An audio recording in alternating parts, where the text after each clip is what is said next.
Good evening, everyone. Welcome to Waterhouse Vibes, the place where we discuss issues affecting the Jamaican people and possible solution. Last week, we started to look at the issue of corrupt politicians and their gatekeepers. This week, we're going to continue that discussion because recent events in the parliament make it more urgent that we have a discussion around the issue of corruption. Also, talk about the PMP and a possible fight back. I am Michael Nita, your host, and with me I have Brother John Arton, Las Crawford, Herb Nelson, special guest Brother Mike, and the great Senator Lambert Brown. Welcome, one and all. Last week we saw a committee. Well, it seems like it's a one-man thing. Edmund Warmington got got support in his ideas and effort to dismantle the Integrity Commission.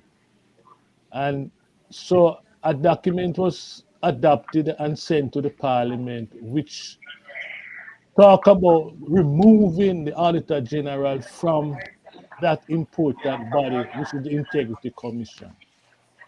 I don't know what's happening, but it is obvious to everyone that the GLP government has a deep hatred for the Integrity Commission.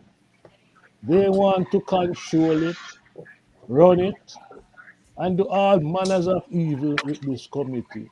And we know why.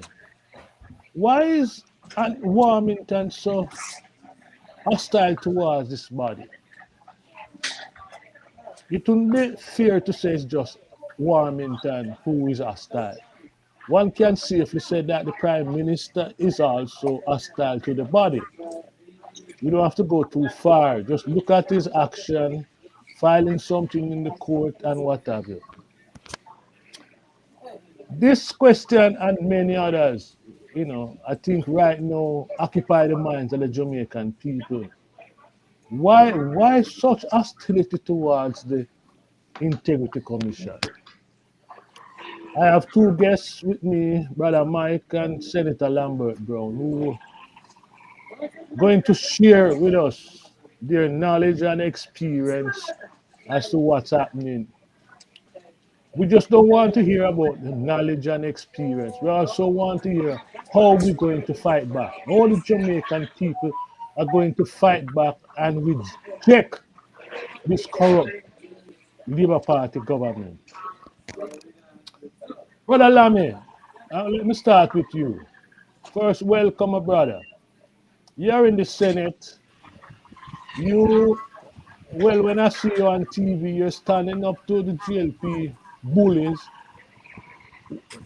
Brother man, what can you tell us? What's really going on? Why the hostility towards the Integrity Committee? This guy, Warmington, what is really going on? Well, as I said in the Senate, Mike, I thank you for the welcome. And while I am in the Senate and I have spent 3 terms in the Senate, I remain still Lammy, the guy from Standby. Because when I die, I'll still be Lammy. I may not be a senator when I die. Assuming I die a couple months from now or longer, but not in the next, not between now and the next election. But suffice it to say that in the Senate, I once said that we must be careful that we don't make the country a Warmingtonization of the country, which is the crudeness, the brash and backwardness that Warmington represents. And sadly, he has become the face of the government of the day. And I want us and your listeners and your viewers to see the Integrity Commission in this historic perspective. In the 1960s, the Jamaican government got money from abroad to build out a set of schools. And you'll have recall that they built some junior secondary schools, Papi, old pilot schools. But during that period, one of the schools that was supposed to have been built was alleged to have been built, but nobody could find the school. And the man who was responsible in the Ministry of Education was a man named Dr. Arthur Burt. That school became known as a missing school, and that happened during the 60s. In 1972, when Michael Manley became Prime Minister, he established what was called the Integrity Commission. And that Integrity Commission was to deal, well, firstly, he set up what was called the Costa Commission of Inquiry. And that the Costa Commission of Inquiry inquired into a number of things: the issuing of license, the non-issues of license, building projects, and that commission invited Dr. Arthur Burt, who was then the Minister of State in the Ministry of Education. Well, he wasn't when the commission was meeting, but he was prior in charge of the school team. Dr. Arthur Burt refused to appear before the Commission of Inquiry and actually chose to pay a fine, which was a paltry sum of money, instead of appearing before the Commission of Inquiry and reporting on his team. So Michael Manley set up the Integrity Commission, which required that every member of parliament and senators should declare their assets and liability. But Jamaica over the years have not been able to catch any politician for corruption. By the way, Arthur Burt left Jamaica and never came back to Jamaica, not even for his own funeral. So the Integrity Commission has existed for some time. It has improved its work, and in 2015, I recall being on a joint select committee to look at the laws to merge the Integrity Commission, the Anti-Corruption Commission, and another agency. Those years, the election came and that law wasn't passed. The Andrew Honest regime took up the legislation, and they in 2017 passed the law, which include things like illicit enrichment. It gave the power to Integrity Commission to go behind your back and to check with your bank about any account that you may have. So the Integrity Commission, under the law passed in 27 under Andrew Honest, was able to gather a lot of information. In fact, on me personally, they were able to tell me about accounts that I didn't even know. I remember I had a colleague senator of mine had a joint account with her sister. Her sister died. She wasn't even aware. But the Integrity Commission could tell her, oh, you have a couple $1 million in an account at X bank. So the Integrity Commission have been able, with the new 2017 law, to be able to find out, as they have told us parliamentarians, that is the Integrity Commission, in a meeting with senators, we know more about you today than you know about yourself. So awesome powers in the hands of the Integrity Commission. That allowed the Integrity Commission, for example, to probe the Prime Ministers, who is duty bound to declare his assets as well. And they have found out a lot of things about the Prime Minister. 28 bank account, money passing through his account. But it wasn't easy for the Integrity Commission to get that information. First, they had to take a couple of banks to the courts to say, the banks are saying, we are not going to give you the information. We're not required to give you the information. But interestingly, the court ruled in 2024, January, that the Integrity Commission was entitled to those information. And that's how they got the information on the Prime Minister and therefore could accuse him of potential illicit enrichment. The 28 bank account, 473 million passing through bank account in 3 years. So they have a lot of information.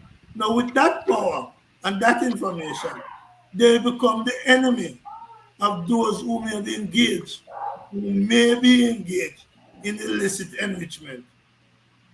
And the JLP, to the best of my knowledge, is the source of the MPs that the Integrity Commission have said are engaged. At least eight of them, including the Prime Minister, are being investigated for illicit enrichment. And that is why the JLP is so bitter against the Integrity Commission, who is acting on the laws passed by this Andrew Holness government. But apparently they didn't know what was in the law that they're passing. Too often politicians just clap the desk and do not read the legislation. And I think that is a good place for me to pause. So you're saying that they're not reading the laws, they're just voting on them. And now they come out and swinging. So do you think this recommendation from the committee will be accepted by the House? Well, put this way, it's easy. There's 49 members of the JLP in the House. So they just need 30, they just need a majority of those present at any sitting. So they will pass it in the House. It will come to the Senate and be debated. It will be rigorously debated, but they have a majority there. But the reality is that an election is due soon. I do not know if they're going to try and change the law before the elections. But if they change the law, Mark Golden has indicated that when the PNP wins the election, the PNP will reverse the curse that the JLP is bringing on the law and change back the law to what it was. It's interesting to note that in government in 2015, Mark Golding was a person responsible for building out that law as chairman of the legislative committee of the cabinet, as Minister of Justice. So he's very knowledgeable of that law.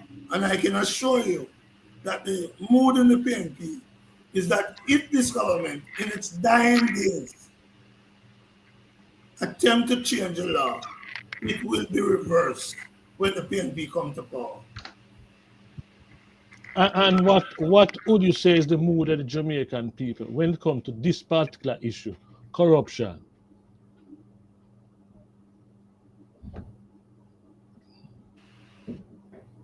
So, well, let's be clear. I've operated for 50 odd years in the politics, and I have lived a corrupt-free life. I hate corruption. Corruption means that the money that should go to providing hospital beds, providing lunch for children in school, the money that should fix the road and fix the road properly is siphoned off to friends and cronies and family members. And so the ordinary people of Jamaica are the ones who are hurt by corruption, whether the corruption emanates from the PNP or the JLP. So I am one person in my 50 odd years who have sought to live a life that is opposed to corruption from whichever quarters it comes. And if anybody in the PNP dabbles in corruption, they are my enemies, just as those in this government who are caught in corruption are my enemies because they're the enemies of proper hospital care, of medication in the hospital, of our children going to school, of better salary for workers, so that the good of the country suffers from corruption. I think it is Metro Siaga who said that corruption accounts for 5% of our GDP. That is to say, our country could have grown by 5% each year, improving the life of our people, but for corruption. And corruption is wide scale. And it's not one side only, I concede that. But it's something that we must turn our face against. Folks, you heard Lambert Brown. What questions, comment you have for him? I, let me just interject, Michael, on behalf of Mike. Um, what he wanted to raise were two key issues.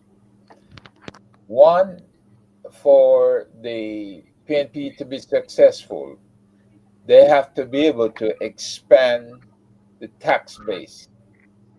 And a lot of these folks who are having overseas accounts and having what you call illicit enrichment, they have not paid any taxes. Regardless of that, I keep in mind, as the state, I believe it was uh, Iowa, that told all the drug dealers and everybody else, look, we don't care what kind of business you're into, but if you don't get your stamp tax, you don't pay that tax, we're going to try you on income tax evasion.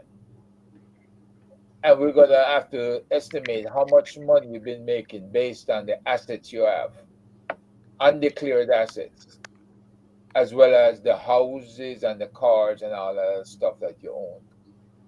And they all got nervous, and because they say no questions asked, these guys were able to walk into the tax office, pay a decent amount in taxes, and walk back out, right? And the state didn't trouble them. Like I said, don't. It could be Iowa, Idaho. I can't remember exactly which one. But the other part that he brought up was the fact that I know the opposition has declared that they're going after corruption in a big way, right? But the source of corruption since Dr. Arthur Burt days, right, from 67 to 71, right, where the World Bank must have 10 million US dollars disappeared, right? And I recall clearly um, the missing desk and the missing finish to the building that they were building. And there was the Costa Commission of Inquiry that investigated the irregularities.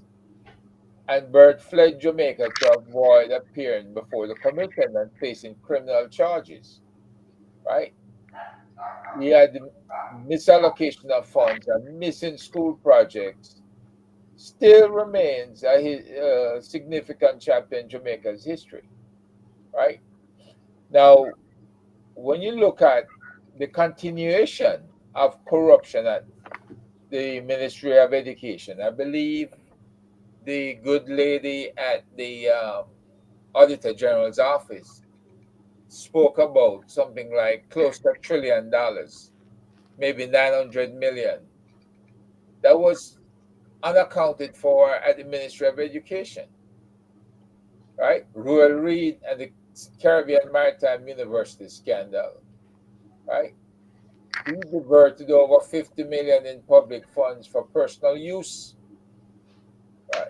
Investigations reveal fraudulent contracts and nepotism, including payments to his wife and daughter and a bank account for his household help, which she didn't know anything about, right? Ghost schools and misallocated funds. Reports have highlighted cases where funds were allocated for non existent schools, raising concerns about financial mismanagement. And of course, the big one, which is affecting Jamaica to this day and will continue to impact Jamaica, is the exodus of our well trained and experienced teachers. Teachers' salary and resource misuse. There have been allegations of misuse of education funds. leading to inadequate teacher salaries and poor school infrastructure. Now, it just means that we have adults who couldn't give a damn about our youth because this has been going on for so long. So if you look from 71 till now, that is what? Is that 54 years we're looking at? That this has been going on at this ministry. So it seems like this ministry is more apt to where you can misallocate funds, where you can steal, right? Because we have had a chance here to make an example of Royal Reed, and it hasn't happened. Maybe because the Prime Minister himself was at the Ministry of Education before as a Minister of Education. And we saw where the Integrity Commission spoke about the awarding of contracts and stuff to somebody who worked for him, right? And those contracts were awarded at the time he was the Minister of Education. So we have a lot of things that has occurred. And my thing is to you, my good MP, why is it that is only now we're passing stuff over to FID to document, and we haven't done it earlier? And where are we gonna go with this case? Because the case should have been resolved a long time ago. It's been 9 years or more, and the case is still active.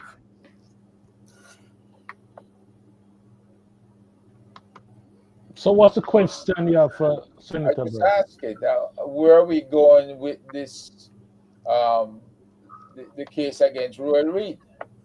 Why are we allowing that case to stall out?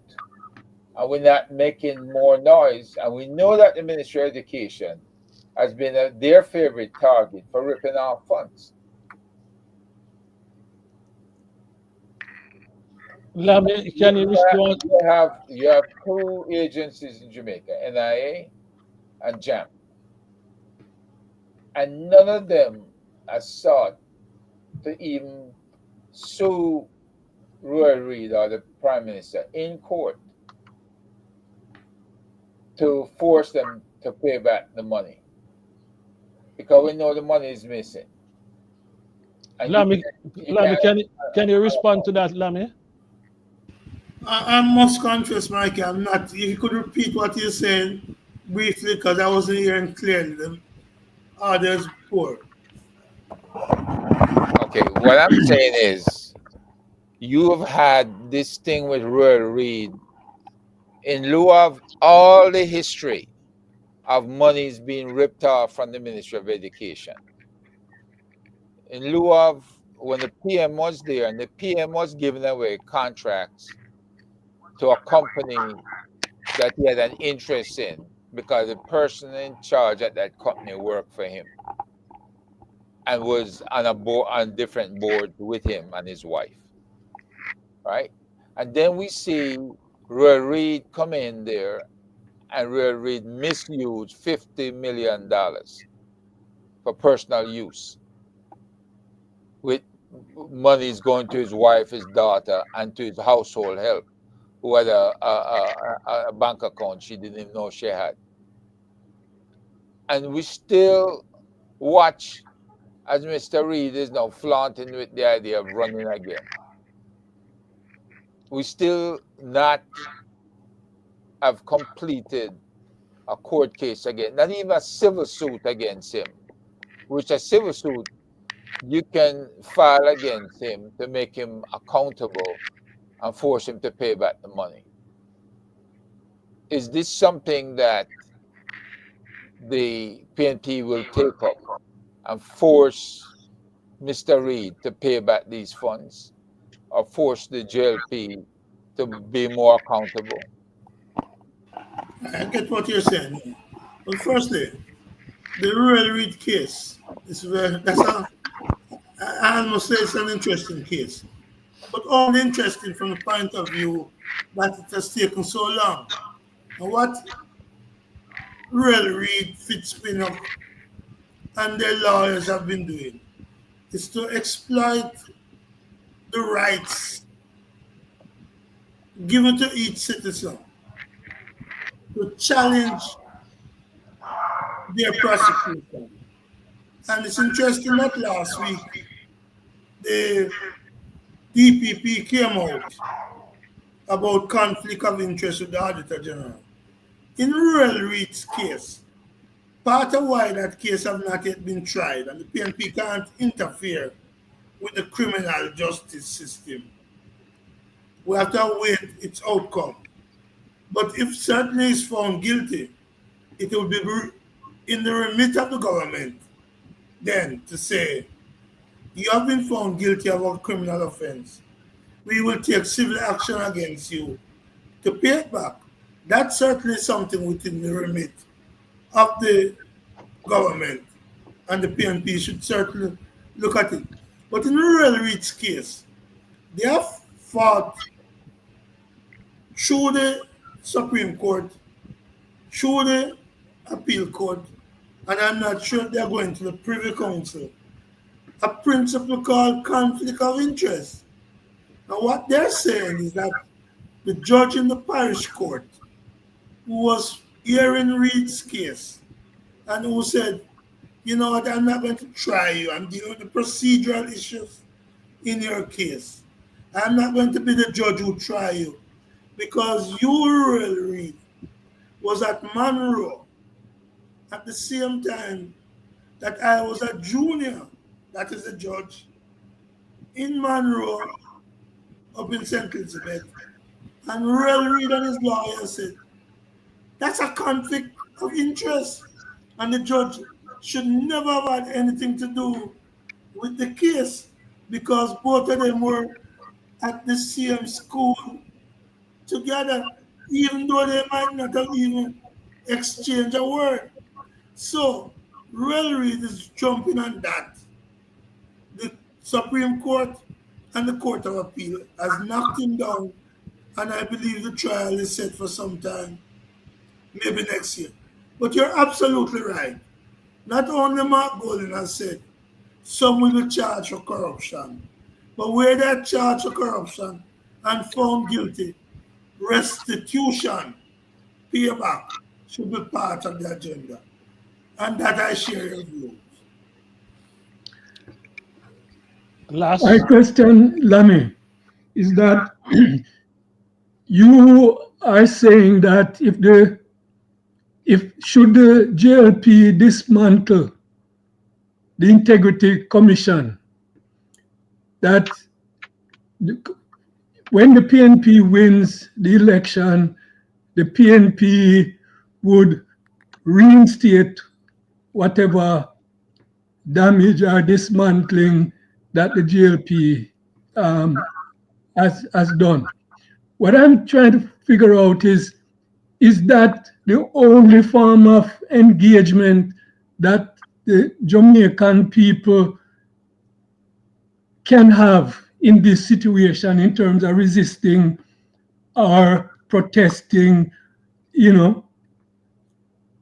or just reacting against such a dismantling? Is it just that the Jamaican people would have to wait on the next government to do anything about it, or there's nothing, absolutely nothing that would be able to be done until such time? No, well, the good thing here is that the next government is soon, in a matter of months. But apart from that, today, well, the Council of Churches recently, this last week, came out and they represent people, came out against the removal of the Auditor General. And I'm trying to remember if there are any other group. Yes, the NIA, National Integrity Action, came out. JAMP came out. The Gleaner had a very strong editorial today. And the Gleaner editorial says, leave the Auditor General alone so that people, the press, the church, are opposed. You know, on Wednesday last, the PNP had its second demonstration to rescue Jamaica from corruption, and they had it in Old Harbor. That's not the last one that will take place. So there are opportunity for the people. And so if the people want to speak, they can speak. But certainly the people will have a choice when the election is called. Another choice to vote against this government and their conduct. I do not believe, last, that they will be bold enough to remove the Integrity Commission. But what the PNP has said is that we are prepared to look at the gag clause and to see how we can allow the Integrity Commission to be able to speak more. Because believe me, this corruption thing is holding back our people and is suffocating the country.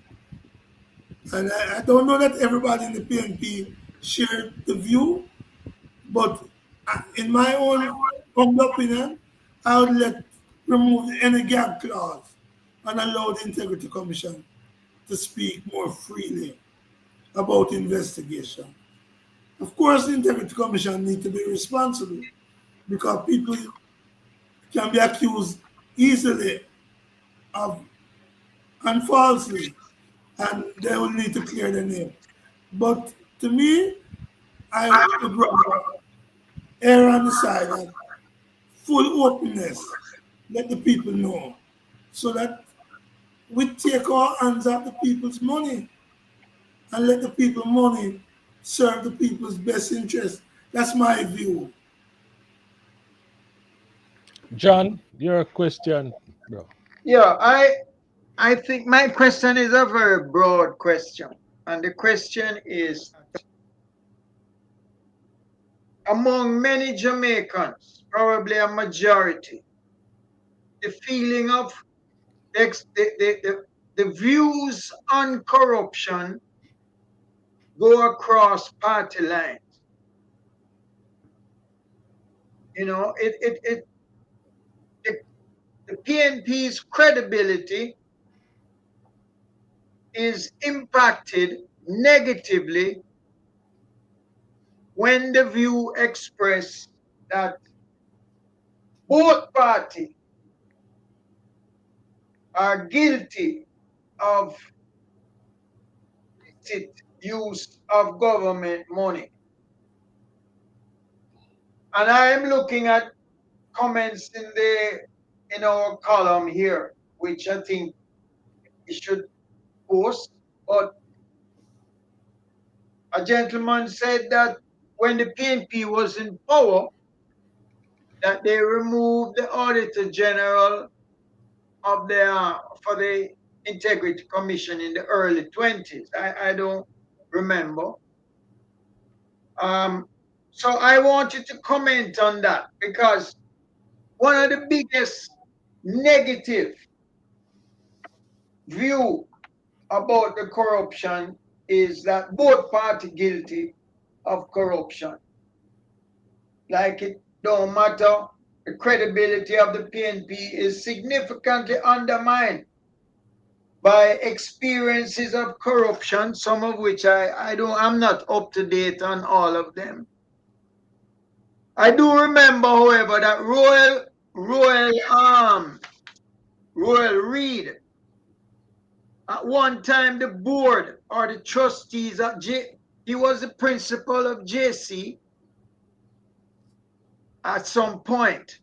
And you and I went to JC, and I know the chairman of the board of JC when he was the principal. And my understanding is that the board or the trustees were forced to pay some millions of dollars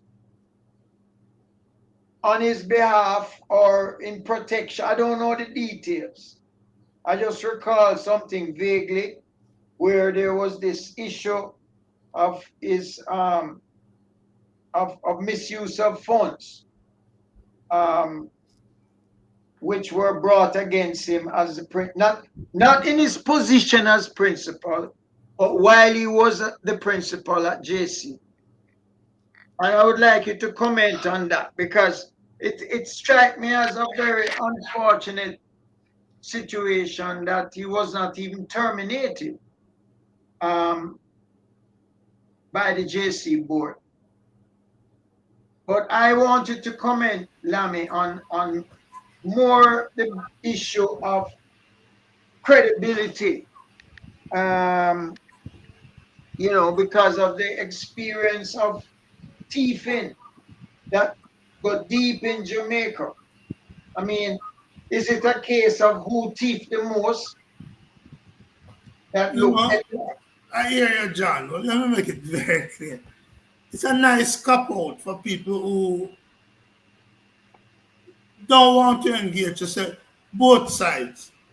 I served very closely, not in an official capacity, but pretty close to the Prime Minister in the 2012-2016 government of Portia Simpson. I had access to the government. And I will tell you, for example, when in just before 2012, in 2006, when she became Prime Minister, and she asked me to come and serve with her, pretty close to her, and I had access to Jamaica. One of the so-called corruption scandal that, and one of the few that happened under her government, was called traffic law. You know what's what called traffic what? law was? You're breaking up and you're Oh, going in I'm and out. sorry. Let me try and repeat. Trafigura was a case of a company wanting to do business in Jamaica, and the company decided to make a contribution to the People's National Party. And Bruce Golding was told that by somebody in a bank. That matter dragged on because it was an exotic name, Trafigura. But nothing came of it because it is what happens every day. Business people give money to political parties, to the JLP, to the PNP, to NDM, and to other parties. So that is what was broadcast as a corruption. No Jamaican money was involved. Another one in which I was close to was the so-called Otamene case. What was Otamene? A lady who was shot and was paralyzed had a house which her brother had used as a collateral in a business called Out of Money. And the bank was foreclosing and would have kicked her out of the house. She went to Bruce Golden, Ed Bartlett, ran it to it. And what the housing trust did, and I was there, was to buy the debt from the bank for significantly less than its value, save that lady who contributed to the housing trust, and the NHS currently has value for money in Trelawney in that other many property. That's what people, and Ottoman sound like an exotic name too. So people say, oh, both houses. Another act of corruption, if some people call, was Richard Azan, MP for Northwest Clarendon, seeing people selling out in the market in the streets of Spalding, decided to facilitate some shops being built with not taxpayers' money, but he had not gotten the permission from the parish council to build those shops, to take the vendors out of the dust, out of the sun, out of the street, and that was called corruption. Nothing came of that. Andrew Warner said he would not sit with Richard Azan in the parliament. Those are what people would call corruption.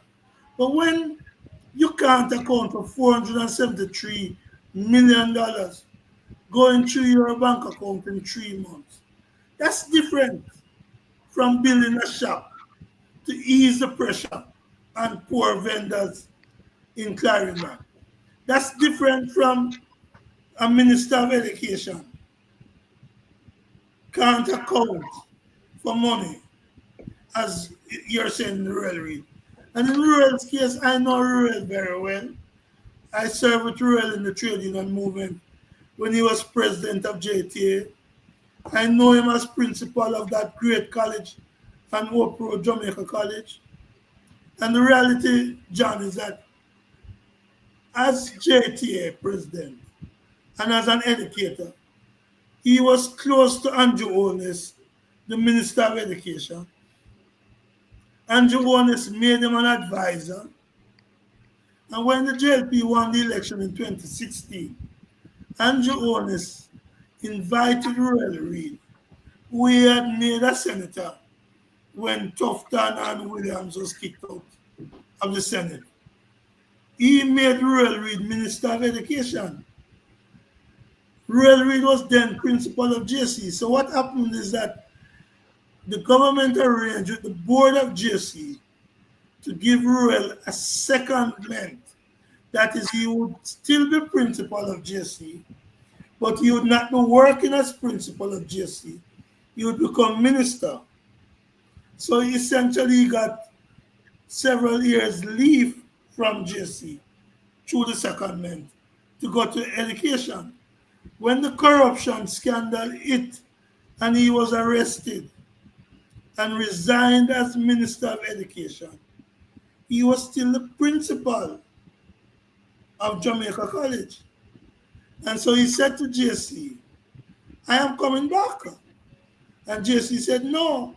And he and his lawyer said, well, pay out my contract because I have a contract until next day.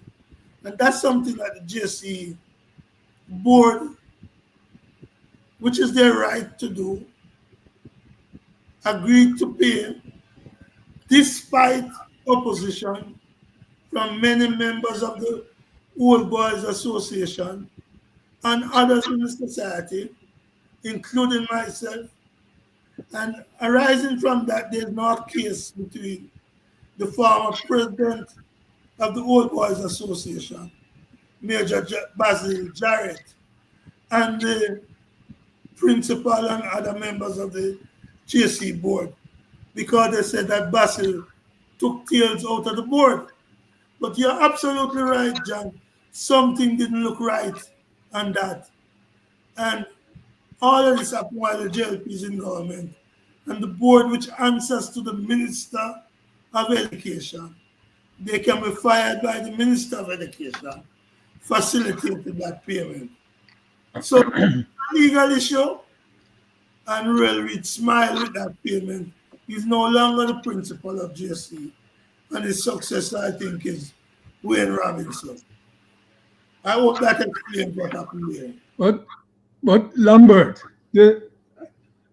I was reading some statement some time ago that was made by Dan Anderson and what's the other pollster, Johnson, where they concluded that corruption is not a deciding factor in electoral politics in Jamaica, at least at this time in our political situation.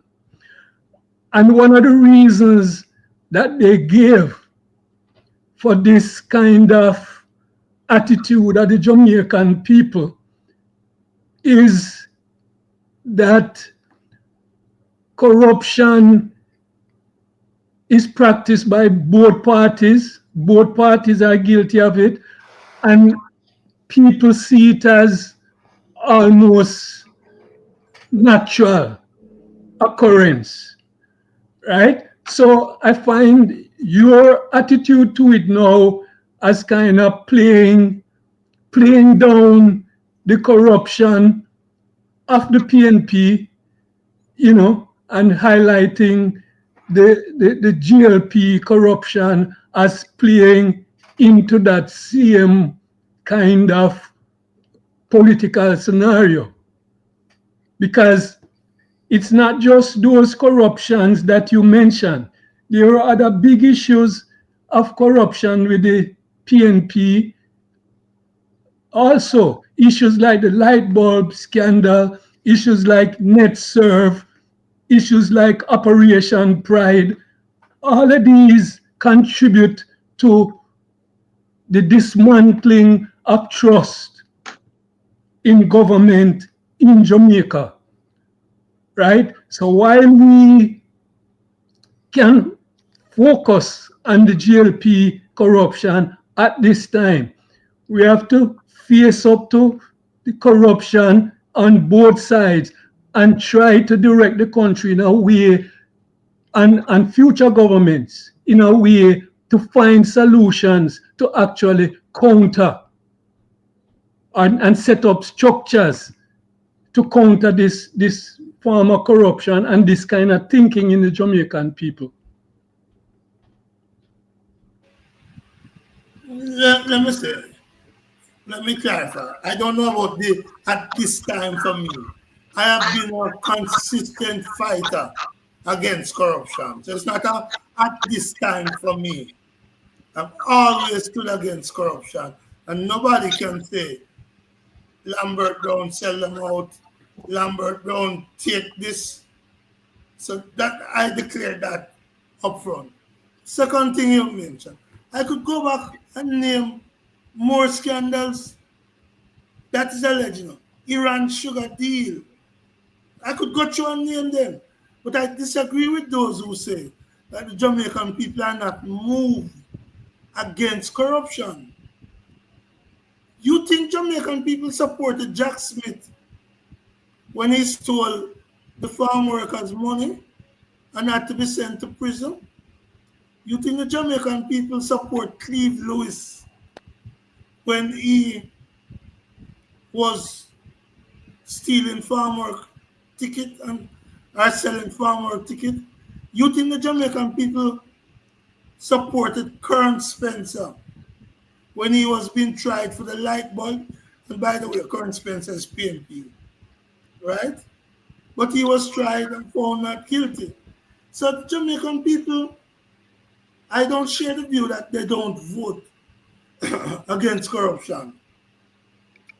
They may not speak out every day against it because sometimes we don't make the connection to them between that absent bed in the hospital, that meal that the child can't get in school, with the corruption. But the reality is, in 1972, the people voted overwhelmingly against the JLP corruption. And the PNP during the NetServe and all of that, the people didn't vote against them. The PNP got 18 years. But again, sometimes it's last. You have to look at behind the names and why the people are not moved by what is called a corruption. What was NetServe? What was so in other words, you have to look beyond the labels and give the people credit for making a distinction. The light bulb thing was certainly scandalous, in my view. It was corruptly managed. I can see that, right? And that's why Kern Spencer has not become a member candidate for the PNP, despite his own efforts since then. So I don't share the view that the PNP have the same view as the JLP on corruption. And I'm not afraid to criticize anybody in the PNP who is so corrupted. But I can tell you from my experience, working with Portia and working with Mark and working with Peter Phillips, I have seen people who have made it clear that they stand against corruption. Am I saying that there's nobody in the PNP who may be open to a bribe, open to corruption? No, I'm not saying that. But the reality is that currently, the type of corruption that is taking place. What about Petrojam? We have to talk about it.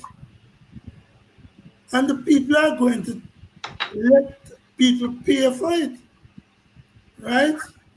When you take away the school children lunch with a corruption of nutrition product limited, people are upset about it. They're going to make you pay for it. And when the people are saying, why are you fighting the Auditor General? Trust me, in this election, corruption is going to come.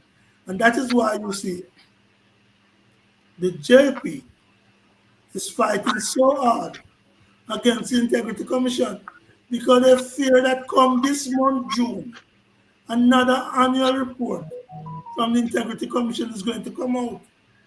And it may not, I don't know what is going to be in it, but it may not be pretty. I see recently the Integrity Commission has moved against PMP members who have not complied with the legislation. I stand in support of the Integrity Commission. Even when it asks me for more information, as I said to them, I won't be guilty of illicit enrichment. I'll be guilty of licit, listen to me clearly, licit impoverishment. That is, I'll be poor, not rich. And I'll be poor legally because I'm not the one who's going to be taking money. That is not mine. So, but there are people in the politics on both sides, yes, who are moved to just get rich. And that's holding back the country. And for the little life that is left in me, I will remain an advocate against corruption in practice and in theory. Patrick, One more question, if I may. hold on, last. Patrick been very patient. Patrick,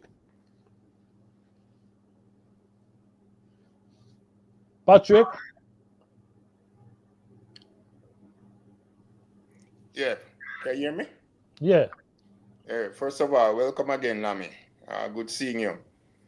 Um, Bless you, bless you.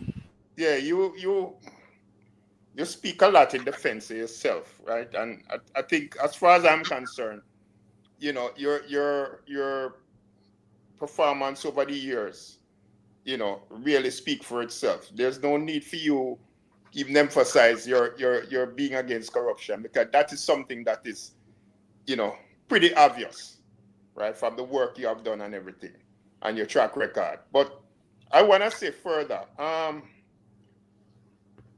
My question to you is, how important do you consider this situation with this present,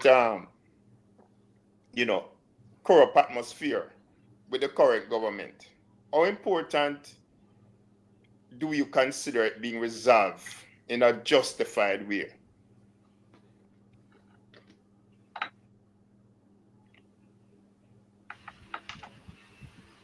But, well, frankly, everybody is entitled to the presumption of innocence. But there ought to be proper investigations. And I think Dennis Strong is not the answer at the FID. But it is clear to me that things are going on in government that is just corrupt. How do you explain Cornwall Regional Hospital, $2 billion to repair, but that reached $26 billion and still not finished? Poor management, misjudgment. How do you explain the purchase of a drill at the Bustamante Hospital for Children? And by the way, the hospital does not have the necessary microscope to assist the doctors in surgery. It does not have a CT scan. It does not have an MRI machine. It's the only hospital for children still in the country. It does not have those. But that hospital buys a drill for neurosurgery, which I was the first to expose in the Senate in January. That drill can be purchased for about $32,000 US, brand new. But that drill was purchased for over 170,000 US dollars. Sorry, let me withdraw that. It was sold to Bustamante Children's Hospital for over 170,000 US dollars. Isn't that corruption? Isn't something wrong with that? And couldn't some of that money be used to buy a CT scan machine for the children of poor people picnic? Of poor people? Couldn't that money be used to buy a microscope to assist the surgeons in finding the tumors in the children and saving their lives? In Port Antonio last week, a patient died, 50-year-old, because necessary equipment were not available in surgery. That if we were not corrupt as this government is, lives of hardworking people, taxpayers could be saved. And I can't be silent in the face of that. And I'm saying such acts of corruption must be investigated, they must be exposed, and if criminal sanctions are available, they must be implemented against them. And that's my view. But in the meantime, in another couple of months, the people of Jamaica will have a chance to look this government straight in the face and say, some of your members are too darn thief. Time to get rid of you. We are voting you out. That's my view, and that's why I believe it has to be dealt with. Yeah, if I can press you a little bit on this though, because my reason for posing the question in that way is that Jamaica is in a crisis, a real serious crisis right now, probably one that we have never seen before in our history, right? When it comes to corruption, right? And you have done pretty well, outlining all the various aspects and citing examples and all of that, right? But at the same time, is it sufficient for us just to rely on an election outcome to work towards some resolution? I mean, what else can we do in the interim? Because really, our future can be determined by the outcome of this whole situation. And it's not just the prime minister, right? Like you have outlined, but it's really just speaks to the depth of the problem. Really, it's not pacifying to say the corruption exists on both sides, and it's a tit for tat, or is looking at this by comparison. But it's much more deeper than that. Our whole future as a country can, really be determined by the outcome of how this is all handled. All right, well, let me say what is happening, because I think there are a number of things happening, but we cannot look at one of them and to say it's the only thing. The election is happening. It's a matter of weeks away. That's our reality. But you know what is also happening? Last week, my wife was watching a program called Waterhouse Vibes. And I was watching it with her. This week, I am on Waterhouse Vibes. Waterhouse Vibes is clearly discussing this issue. There are blogs in the country and out of the country that are dedicated to looking for a better Jamaica. So people are talking. Last I asked the question earlier, and I said the churches have come out, the council of churches have come out Other civil society groups have come out. The Gleaner editorial today. So people are talking. So the election is one thing that is happening. But it's not the only thing. So that see what you are doing here as part of that process. But see also that other persons, other organizations are doing the same thing.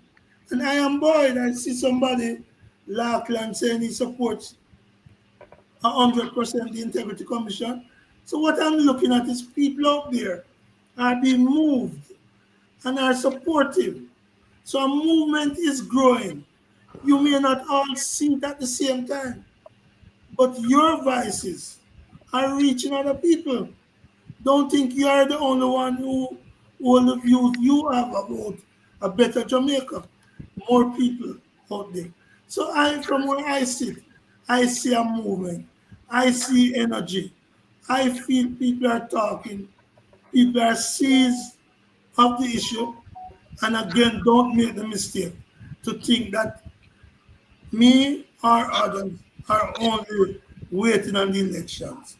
I would not have come on today on your program to share with your listeners and your viewers my views and to hear your views and exchange ideas if I didn't believe that a broad mass is developing around the issues of concern to you guys, to you, my friends. Yeah. Let me ask you this.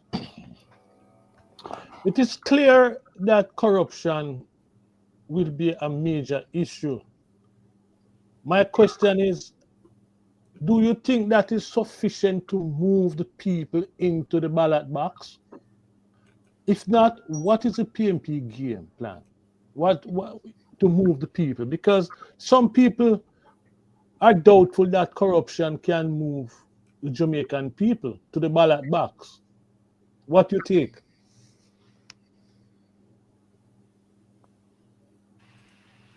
There is a term that a lot of you would be familiar with. So I'm going to use it. It's not a word I readily use. The dialectics. Dialectics. This is not about corruption only. Corruption is one of the factors that is moving people to the ballot box. The lack of high wages, the the employment level that have left hundreds of people outside the labor force, the unemployment therefore, low wages, low low growth in the economy, poor roads, lack of water,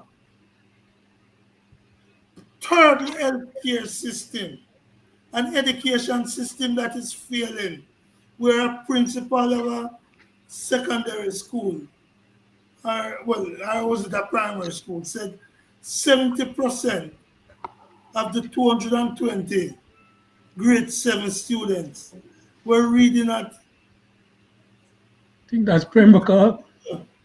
So what we're looking at is a multiplicity of factors. Corruption, which we are discussing today, is but one of those factors, a major one. But there is a whole set of issues. John was a teacher. The education system has not improved since John taught in the 70s. It has probably gotten worse. 18% of our children are matriculating to university level. So that people are seeing and feeling what they expect it to be. If I borrow a word from Desmond McKenzie, prosperity. They're not feeling the prosperity.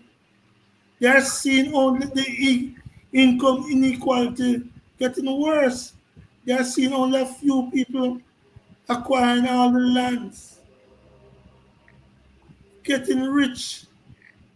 But the majority of our people are poor, landless, homeless. So those are factors driving the elections. And of course, there are some subjective factors, if you wish, arrogance, poor governance, a government that doesn't listen to the people, that doesn't relate to the concerns of the people. All of these factors, my friends, are driving the elections, and is what has led Dayton Campbell looking at poll results to say, at the beginning of June, he's seen 40 seats for the PNP. And as he said, by the end of June, he will give another prediction. So a lot of things that are happening.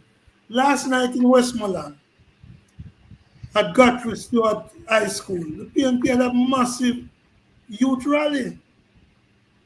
High energy amongst young people, reminding me of a rally in 1976, where a friend of mine and a friend of yours named Barry Chevron sang the song Forward March against imperialism.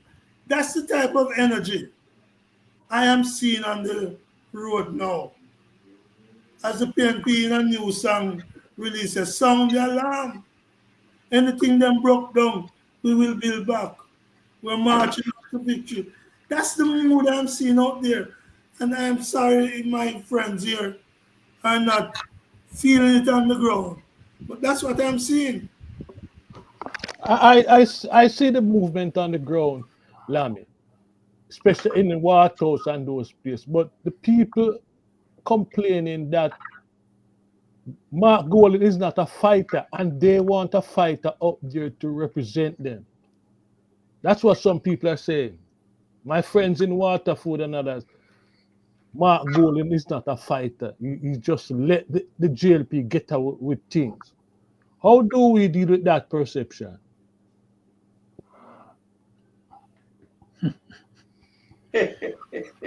Mark Golding is not a fighter. You know, the PNP a couple of years ago was at 13% in the poll. What is Mark it now? Golding, What is it now? it is 38% in the poll now. Mark Golding is a leader who has pulled around him a lot of young people who is relying on the experience of elders in the party. I don't know if by fighting, well, let me not go there. But if fighting means building your constituency and divisional organizations, he's a fighter.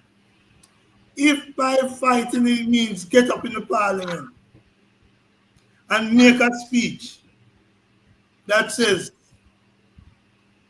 the speaker and of the house and the prime minister shouldn't be in the same bedroom and causing the prime minister and his team to walk out of parliament. If that is not fighter, I don't know what fighting is.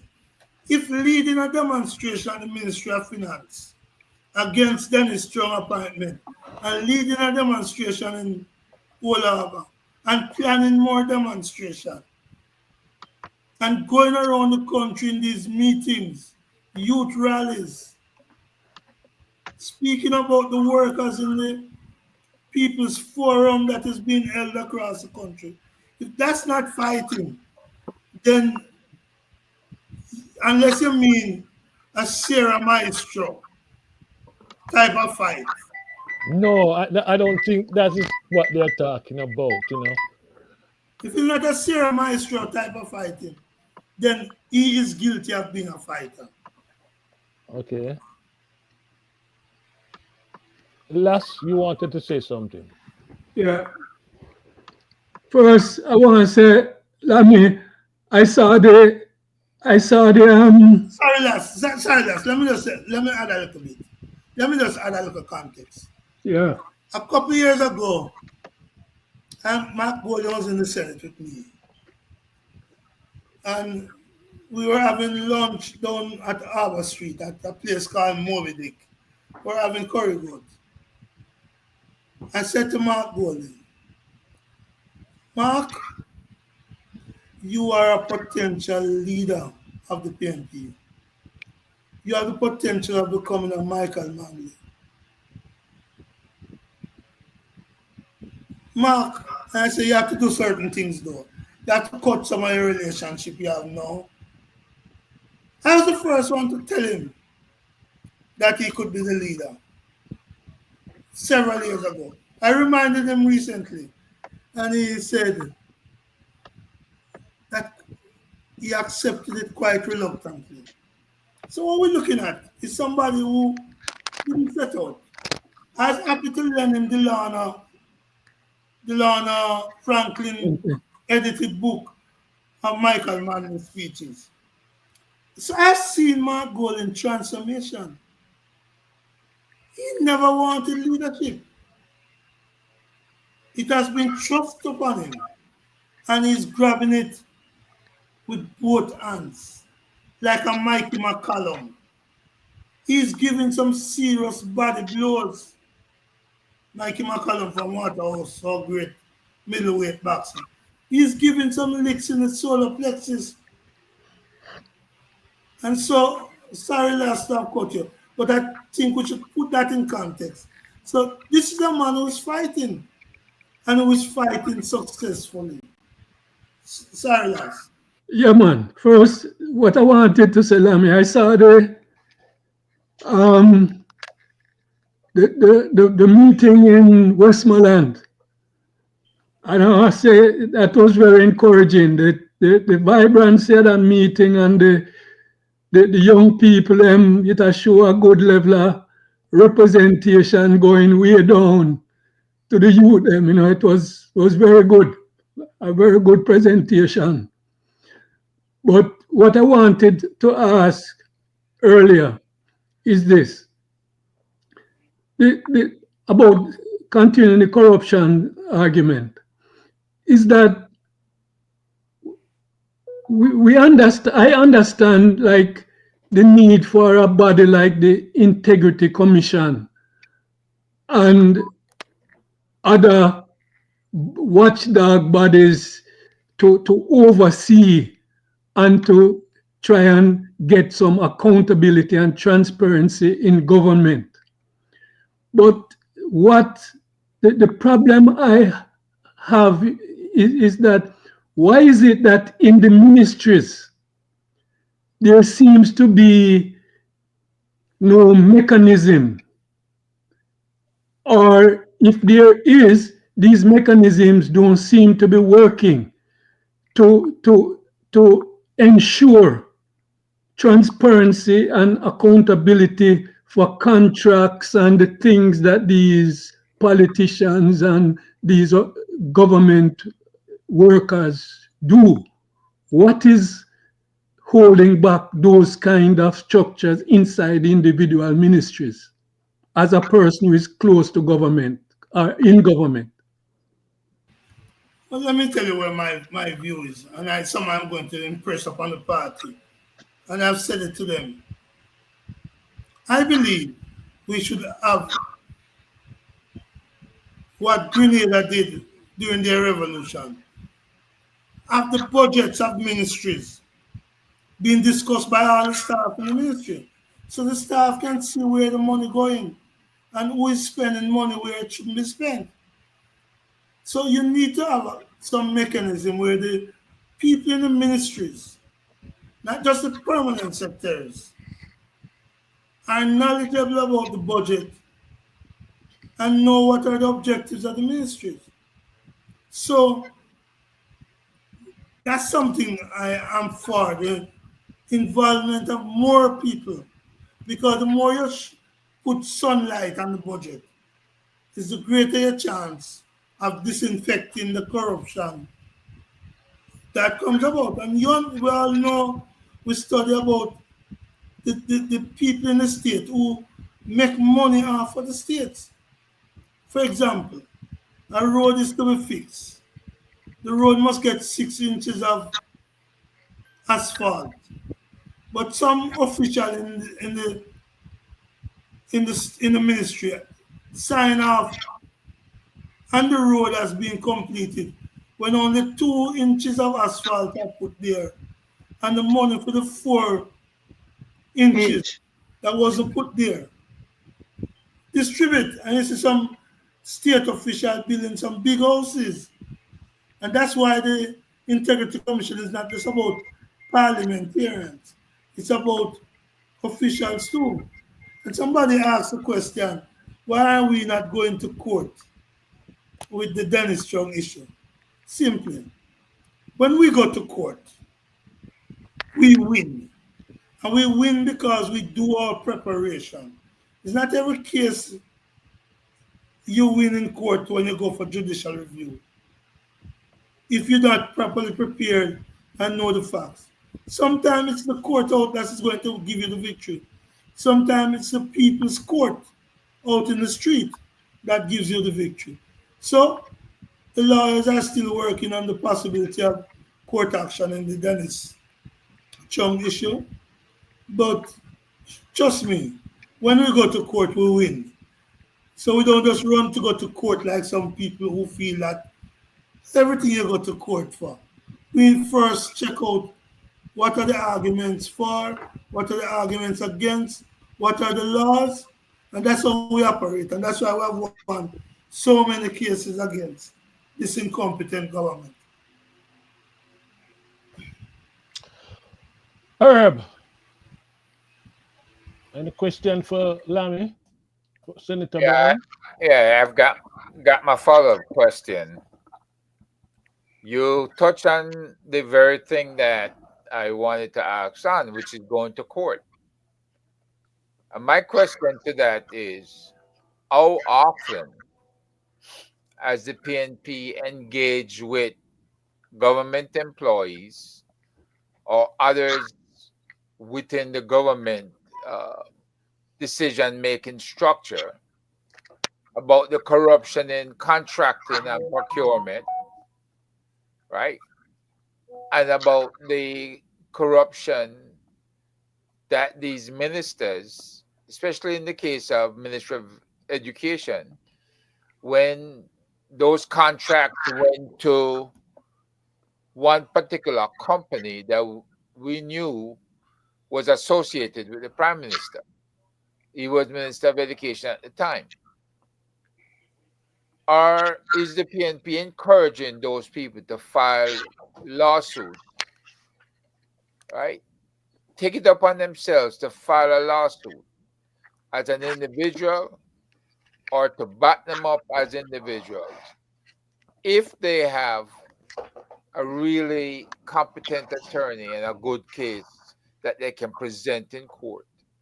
I take you back to 2023 when Kamina Johnson Smith got the $99,000 and the diaspora with the One Jamaica Legal Defense Fund raised the issue in court that she got the 99,000 US dollars and did not pay any taxes in Jamaica, didn't report it to her own party, didn't declare it to the tax administration of Jamaica, right?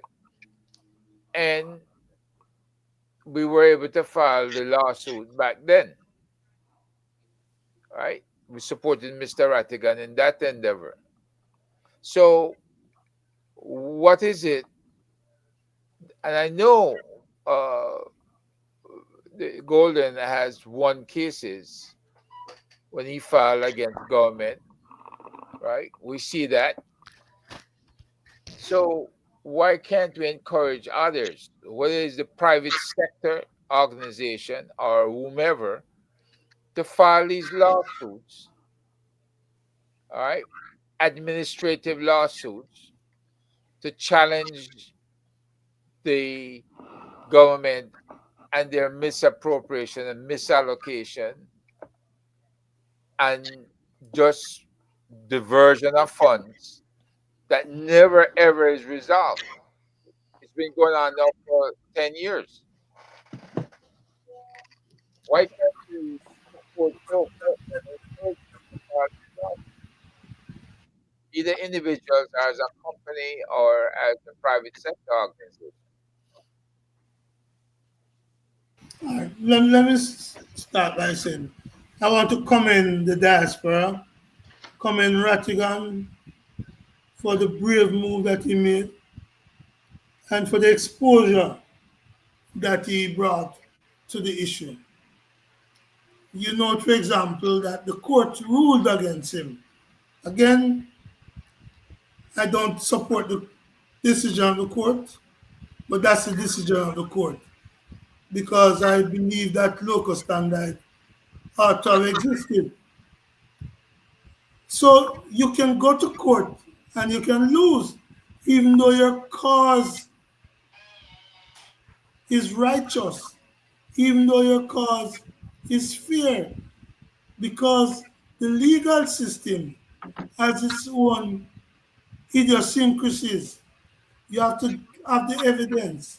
You have to meet certain procedure. Procedure. Yeah. So those things can trip you up. And that is why when we have gone to court, we have made sure we cover all of those bases and we don't just jump up and say we're going to court. I remember in 2013 or thereabout, when the PNP moved some money from the housing trust. Andrew Warner said he was going to court. He found some surrogate who went to court, but they lost the battle in court. So the court doesn't guarantee you victory all the time. You have to be careful what you take into court and so forth. So we encourage people who want to go to court, but I tell you, the court can be an expensive thing because at the end of every judgment, there's a sentence which says, costs awarded to the respondent. And that can be frightening. It can be millions of dollars that you have to pay. So be careful before you rush to court to know that the cost will be in your favor. And sometimes when you spend a lot of money, that final sentence is either both parties will bear their own costs. So you spend a whole pile of money, but you don't win. And somebody had asked a question about the PNP communication. I'll be the first to concede that our communication is not perfect. There's a lot more that we can do. But coming from where the PNP is coming from, it has significantly improved its communication. Not for us to be complacent, constantly looking to see new ways of doing it. But you know what interests me now? One time the JLP ruled social media. Now the JLP is complaining about social media being dominated by the PNP. All because the PNP has improved its communication. So yes, there's more work to be done. But I have no doubt it is better than it used to be. Is it sufficient? Yes, to clinch election. I wouldn't rest on my laurels. I would say let's do more. But believe me, I hope you guys have heard the song, which is Sound the Alarm. I will send it to you, Mikey, and you can share it with the rest of Yeah, colleagues. we know that song, man. I'm glad you like. So the PNP is communicating messages. And there are people who said to me, but you're only communicating to the base. You need to communicate to the non-base. I agree with them. And we have to find ways of reaching out, which is why these people's forums are being held. One in Montego Bay recently, one was in St. Anne's a couple of weeks ago. And we're not stopping with these forums leading up to the elections, and they will continue after the elections because the PNP has to be close to the people once you're in power to make sure that umbilical cord is never broken with the people. Because once you're with the people, you're able to hear from them, listen to their criticism, and do the correct things. And that's the leadership I believe Mark Golden brings to the PNP, and those around him are open to at this point in time. I am in the departure lounge, but I feel positive that a future is bright for the country and that the PNP will do the right things. So what you just outlined can be considered the PNP ground game then.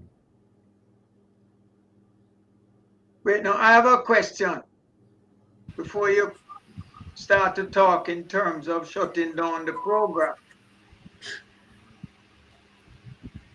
What are you Mr. saying Nito, that, John? Who's Lamy, shutting down the That's how program? long we're on. Lamy, I'm asking Lamy, what you just outlined, the different activities, is that the PNP ground game? Can you tell us what it is? yeah, before you answer that, I'll Lammy, be that Mike and I'll take John question too. yeah, because it's the same thing. I have a very good friend coming from Hanover who is living in the US now. He has texted me and it says, John,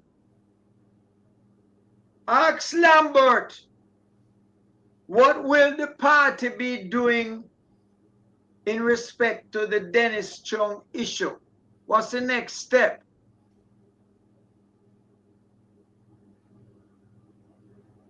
Yeah, I'll answer that, John. But Mikey, what were you saying? The PNP ground game. Can you tell us about it? Ground game. I Yes. see. Yeah. All right. Firstly, whether we like it or not, it is election season. And so, first thing you need to do is make sure your party workers are reaching the potential voters. So, you're canvassing your election day operations must be in place. And I can say in the important constituency, which is the majority of the 63 constituencies, that is being done. When you take somebody like a Stacey Knight challenging Delroy Chuck in that JLP safe seat up until now, that's a sign of work being done and active candidates on the ground. So the first thing about the ground game is make sure every constituency, every division, every division, every polling group is active and working and not just following the crowd. But equally, you need to maintain your momentum. So you need to have your mass meetings, your divisional conferences, your constituency conference. Last night, there's also a conference in Spur 3 and another division down in Manchester. So the game is on the ground, working. Now, in terms of John's question about, and of course, social media, of course, but you have to be on the ground because if you're not on the ground, you lose it. What are we going to do about Dennis Chung? The party has said, and it's a united party, Peter Phillips, all of us have said, we will not stop these demonstrations. One last week, a week before at the Ministry of Finance, one in all over, and we're going to other parts of the country with these demonstrations to be announced by the General Secretary, each particular one. So you could tell your friend from Hanover, we're not stopping until Dennis Chung is out of the FID. And the good thing is, and the best way to stop him, ensure the PNP wins the election. But we're not waiting only for the election. We're going to have rolling demonstrations. And these demonstrations are growing, and the people are enjoying them. I mean, just last week, the week just passed, East Rural St. Andrew. There's a massive tour in East Rural St. Andrew, touching base in Garden Town, Kentire, Halsey Light, Bull Bay, Harbour View, mass turnout at those. So that's the ground game. And thankfully, the ground game fits into an electoral strategy. So it's an heightened season, and nobody is going to sleep. until it's all over. The, What the, about the Veil Royal talk? Somebody is asking in the comment, Lemmy. These are discussions that brought together leaders from both parties to address critical national issues in a bipartisan setting. All right. So what has been the results of those talks at Veil Royal? Feel royal talk. Yeah. The first thing I'm going to say, and I don't want to sound facetious. My office, I can come out of the gate of my office and look up at Vale Royal. Vale Royal pop down, mash up. It's a Mash up. disgrace what this government has done to Vale Royal. Hopefully they probably want to sell it off to some friends. But that's the physical location. The principle though of the Vale Royal tax still stand. But I'll say this to you.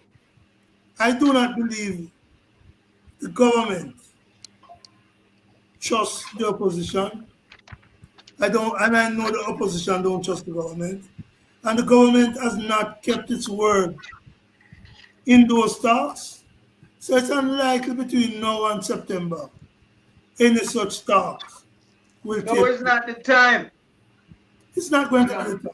Absolutely no not. more talking. So no more talking is going to take place. The government, let me put it this way. If the government was serious about Vale Royal talks, they would come to the opposition and say, we have an issue over the Constitution. Should we keep King Charles Court or should we remove it? When I was in government, in the Senate, on the government side, we put some legislation to get rid of the Privy Council. You know what we did? We had meetings, and I'm going to say this probably for the first time publicly. We had meeting with a team of the JLP people, and some of those meetings took place in the Prime Minister's office at God knows. I was involved in those talks. And out of those talks, a consensus was formed to ask Bruce Golding to talk to Siaga, Siaga was alive, to shift his position on the Privy Council. Because that was the only thing that was preventing us from moving the Privy Council and therefore advancing the constitutional talks. Sadly, Siaga would not change his position. But those talks took place in private. And I can say today that those talks were taking place behind the backs of the people, but they were taking place. This government is not prepared to do this. And I can say as a trade unionist, as a negotiator, whether you're negotiating between heads of states or you're negotiating, sometimes you have to step back and take a walk in the park, leader to leader, talk about issues, find a consensus, and then come back to the table. That's what my 50 years as a leader of the union have said to me. You get agreement when you talk face to face with people. That's something that world leaders, and that's something that academics have written about. How to get to yes. There's a nice book by a guy named Yuri Foster, How to Get to Yes. So if the government really want to get to yes on the constitutional things, they would be having private talks. It's my understanding that such talks are not taking place. the GLP has been in election mode for quite some time. I think probably way before you guys were in election mode. I mean, they've been using like the state resources and state projects to literally campaign on, right? What I want to find out, where on the crime issue, on the issue of crime, right now they seem to be getting a bump, at least in their feelings, that I mean, the management of the crime issue has brought them significant levels of support. What are the PNP's priority areas in terms of policies right now towards the election? Well, firstly, I want to address the policy issues. But let me say this. Those of us who have been around a long time know that in Jamaica, we have had a two-term syndrome. Two-term in government, get kicked out. Except for when PJ Patterson came. So the state have not been able to win all the time. Those in the state win every election because of the money and the largesse that they choose to spend. Sometimes money is overrated in the politics. And don't get me wrong, money is important. It moves the mirror sometimes, but oftentimes it's overrated. I've seen government in 2011, Daryl Voss declared that the JLP had more money than any party I've ever had, but they lost the portion. They had money in 2024 in the local government election, but they didn't win. So money oftentimes is overrated in the politics. This is one such time. It is going to be proven to be overrated. In fact, you know what the JLP is doing? Taking the money for themselves rather than trying to buy votes because they realize it's over. When Dar- when Dalrymple goes down to Jackson Town in Trelawney and goes on a platform and says, the women have told her that Mama D, we're done with you. And they're saying that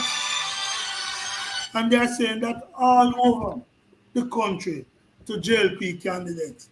And the JLP have had to be booting their candidates left, right, and center. It tells you that the money is not a factor. In terms of PNP policies, one of the policies is about housing, about improving housing conditions for the people. And here we're talking about building 50,000 houses. We're talking about rent to own. We're talking about grants to young people to assist them in becoming homeowners.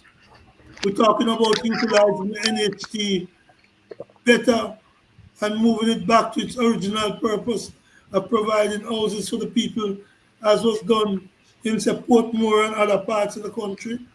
We're talking about agriculture, what we're going to do to the farmers, the establishment of an agricultural fund and support for the farmers. We're talking about healthcare and improving the facilities in all the hospitals across the country. We're talking about innovation and digitalization and linking everything we do to the new modern technology. So that if you're talking about garbage collection, we must can develop an app which tell us whether garbage has been collected in Raytown, Greenwich Farm, Fifth Avenue, wherever in the country, people should be able to report. So how do you involve technology in the day-to-day governance and activity of the people? And in that way, the benefit of technology brings the people into governance. By just having a cell phone, they are able to influence things. And of course, on the crime front, we are happy for the reduction. But last, don't be fooled. We're not safe yet in the country. The reduction is against our eye. But we welcome the reduction in crime. And it shows that what the PNP was saying and what I voted for in the Senate is that the locking up of the hundreds of young people in the state of emergency wasn't the key. The key is to identify the crime producers, go after them and treat them fairly. This idea of meeting your maker and meeting the judge can be abused as it was in the 60s. Don't read them in the Beatitude. But if the police do their work fairly, remove the extrajudicial killing, utilize the technology at their disposal, that's what we're saying. Target the criminals. And if your intelligence tell you who the criminals are, those criminals should not be able to move around without you having a watch and control over them, and therefore to be able to tackle them preemptively.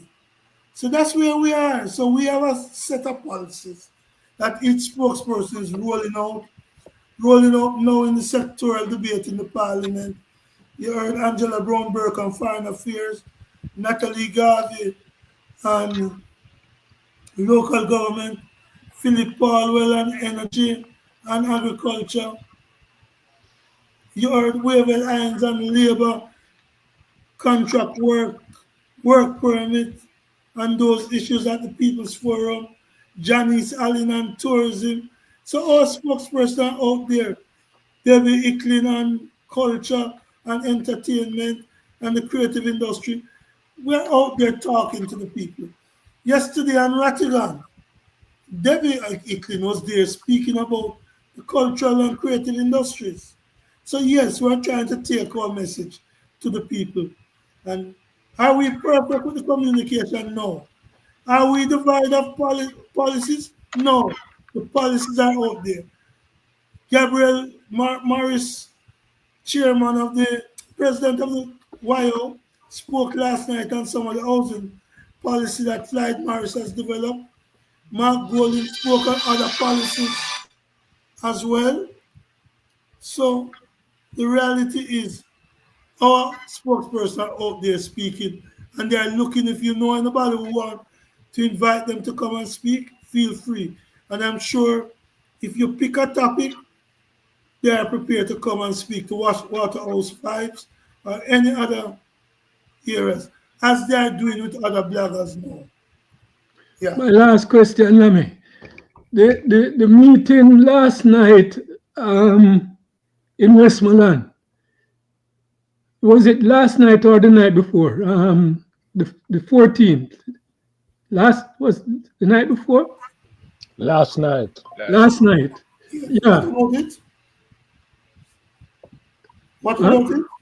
No, I'm saying at that meeting, I mean the youths seem very upbeat.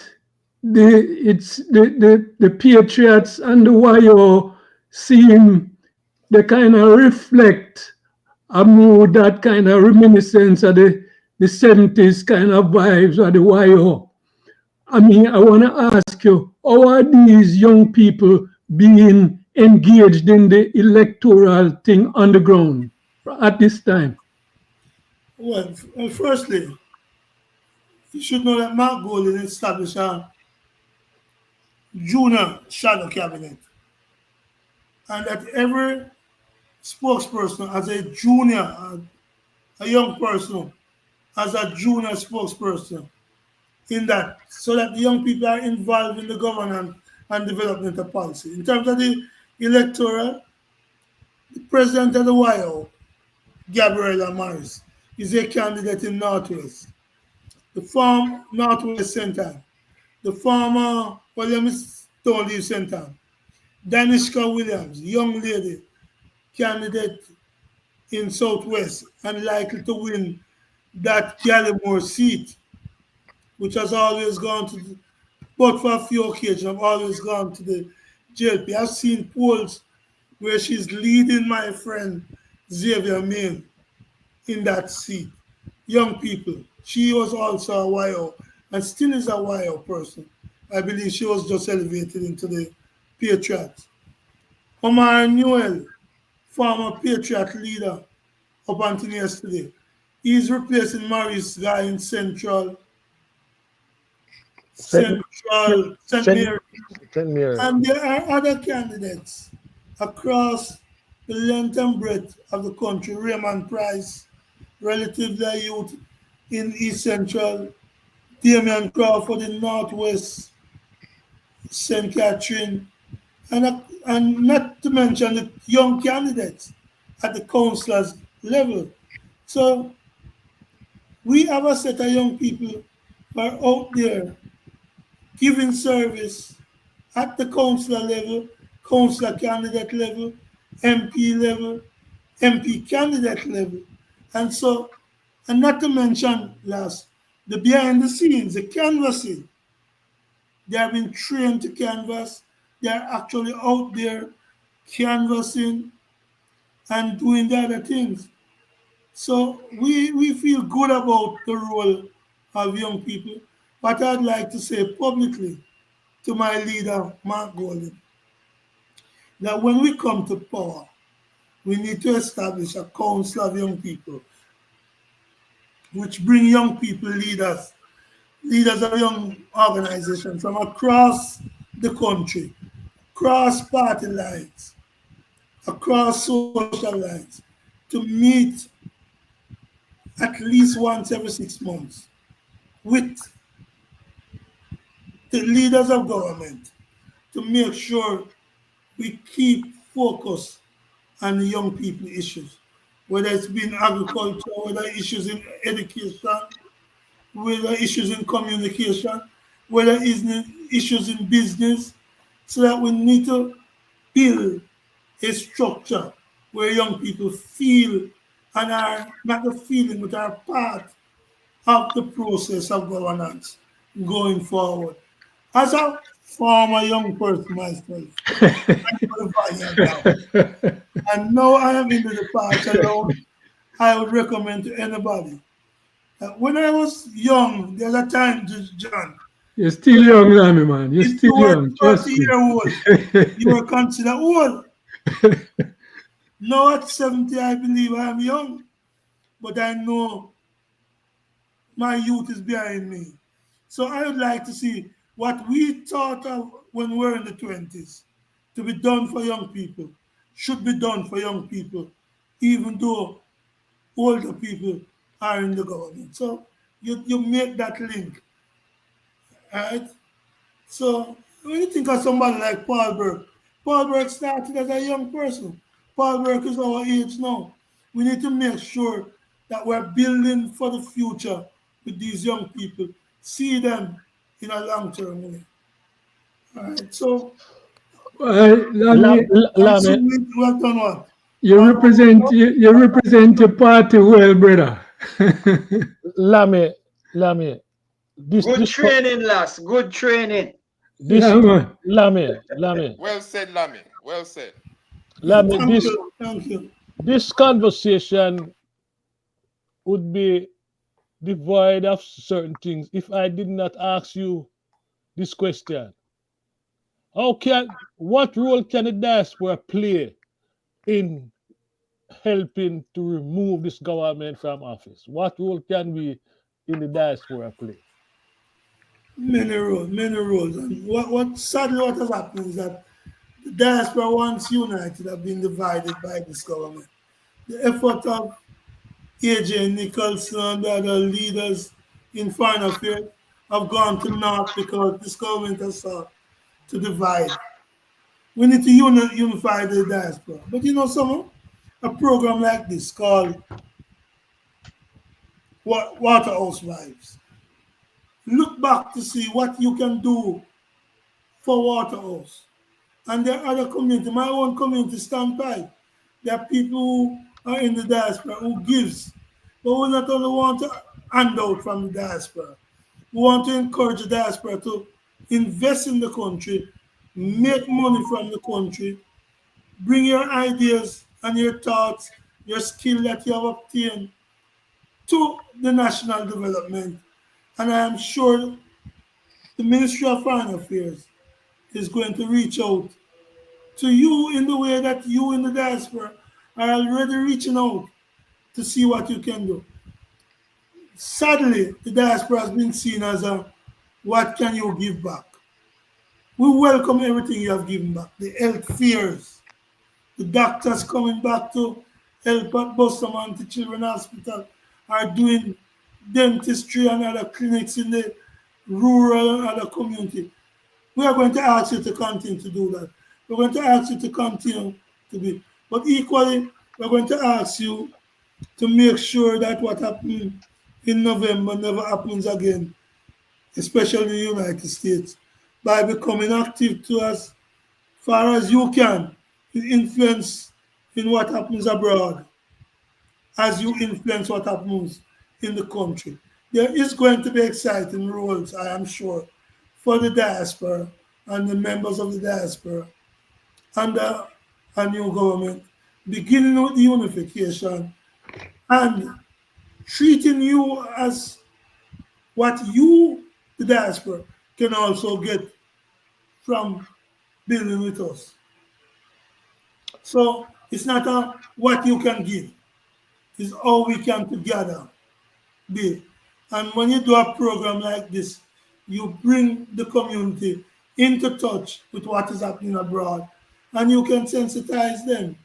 So I'm looking forward to the work being done, to hear your suggestions as to what you can do, what can be done for you, and together we make it a Jamaica that is more powerful, little but Talawa. Talawa at home and Talawa abroad. So in the meantime, if you are near the Gold Cup, you can go and cheer for the Reggae Boys as they play this week in the Gold Cup. Even little things like that are helpful. On that note, Big up, Lammy, big up. on that note, I want to thank Senator Brown for today's contribution. And listeners, I hope you're hearing and you listen carefully to what Senator Brown is saying. We in the diaspora can play a meaningful role in the development of Jamaica. Okay. But I And think we want to play that role. Mikey, before all your leave, I told some people earlier, I hate to be called senator because I don't. There's some people who the title mean much to. I remain Lammy, the Lammy from Standpipe. I that's sit in the Senate. Him that's only a Not call the it like title that, that Lammy. I. Him only a call it like that because him there on the show. Oh, all right, cool. I forgive you because remember, a long time we come together. And I Come remain on. the same Lammy. yeah, CM but Lamy it- from it's a ever. it's a sign of respect, my brother. Cause you know You we know, so seen your we we have respect you, Lammy, yeah, big time. we have seen your growth and development, bro. So it's a question of respect for you, bro. Knowing what Your is it? contribution big. Yes, 50, Yes, God. 50 years and all of that. Listeners, remember, like and share this channel with your That best. mean you love Linda. You understand? I Yes. will, I suspect she listening. Yeah, man. So she hearing you yelling arrow. All right. Yeah. Okay. So remember, we meet every Sunday at 4 o'clock right here at the Vibes. And do like and share this channel with your friends. Until next week, Subscribe. subscribe, subscribe. Until next week, bro. What good. All right. One love, one love. And Yeah, man. enjoy the days. We still his Father's Day. All right. So cool it running. Big up the fathers. Yes, I. Same to you. Gents. All right. Well, that's